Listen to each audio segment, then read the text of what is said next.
Hi guys, welcome back to this month's monthly mic check. It is Emily here and I am with the lovely David. David, how are you today? Wow, it's beautiful in Lagos. Awesome to hear. So David and I are back to share with you our favorite episodes from this past month from the Stories and Strategies podcast. And I'm gonna let David take us away on this one. So, David, what was your favorite episode from last month? Yes. Diving right into it, it was a bumper month, the month of October. We had fantastic guests on the podcast, and I'm just gonna have to pick one, right? Just because I have to.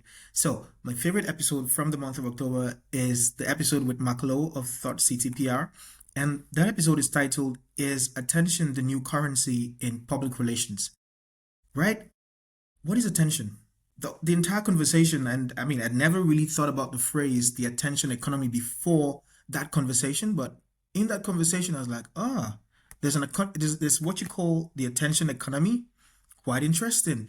And Mark did say something that struck me as well. He did say labor is like attention. If you think about labor, right, could be like a resource, a finite resource, how you give your labor, your work. Well, your attention could also be a resource. In fact, your attention is a resource, right? That is why all the big social media platforms are vying for your attention. How much time, if you've not done the test, but, you know, go to your phone and ask check your settings and say, how much time do you spend on each of these platforms? Then you see what the share of your attention is, right?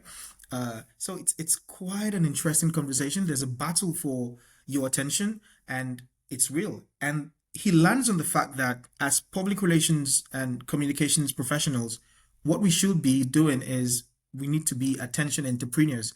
We need to be the ones to sort of sell attention, right? We're trying to get attention of our audience. You want to make sure people are reading what you're putting out for your clients, either through the media, through social media, whatever the platform, essentially. So it was such a riveting sort of thought process.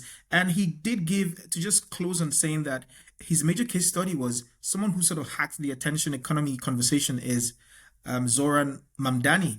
He totally understood the game and he was able to really take those short clips and he really understood New Yorkers and he could really, really harvest their attention. He got everybody in New York listening to him, talking about him.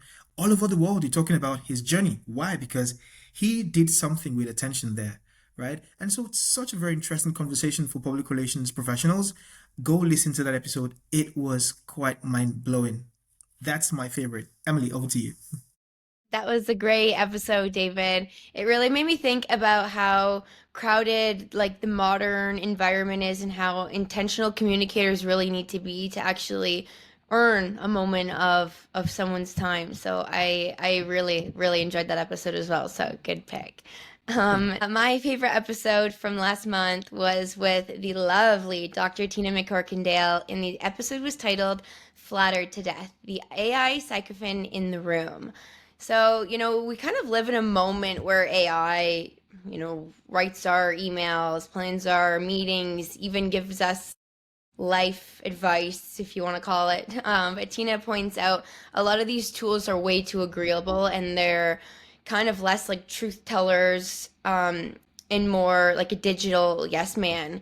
And in the episode, they talked about psychophancy in generative AI, the way that these systems flatter us and validate us and quietly push us deeper and deeper and deeper into echo chambers. That has real implications for leaders and communicators who are using these tools.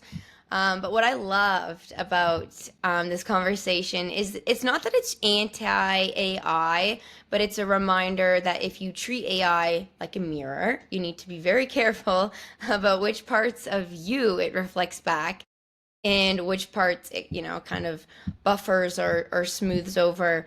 I really liked Farzana's analogy in this episode when she talks about Snow White. Her framing was just perfect. For a long time, the Queen's mirror tells her exactly what she wants to hear, but the moment the mirror tells the truth, she snaps. So I think that's a really neat way to think about AI right now. We're building mirrors that make us feel good, not necessarily smarter or more accurate.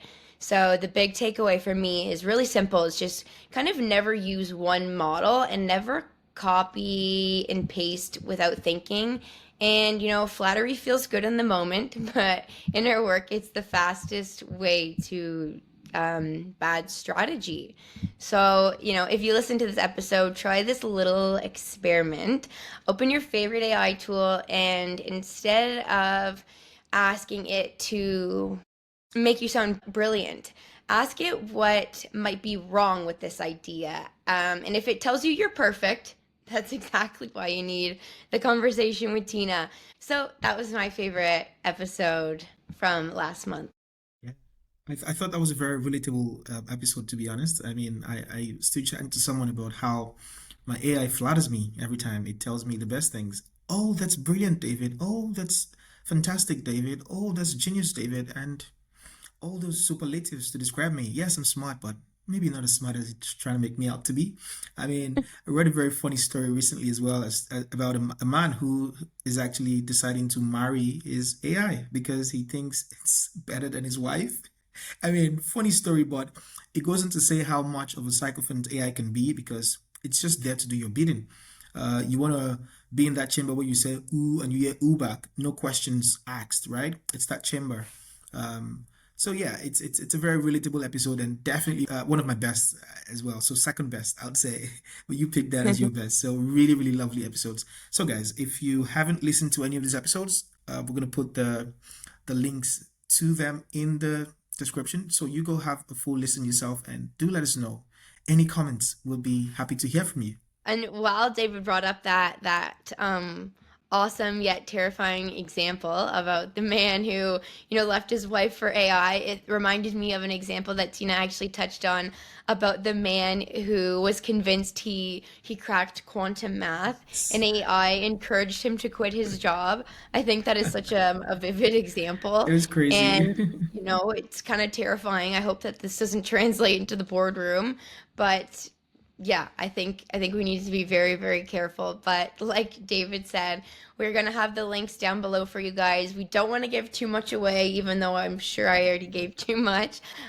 Go give these episodes a listen for yourself. And of course, share with us what your favorite episodes were last month, and we look forward to joining you guys next month. So thank you, David, for joining me, and we'll see you Thanks, guys next Am. time. Yeah, Bye, guys. bye.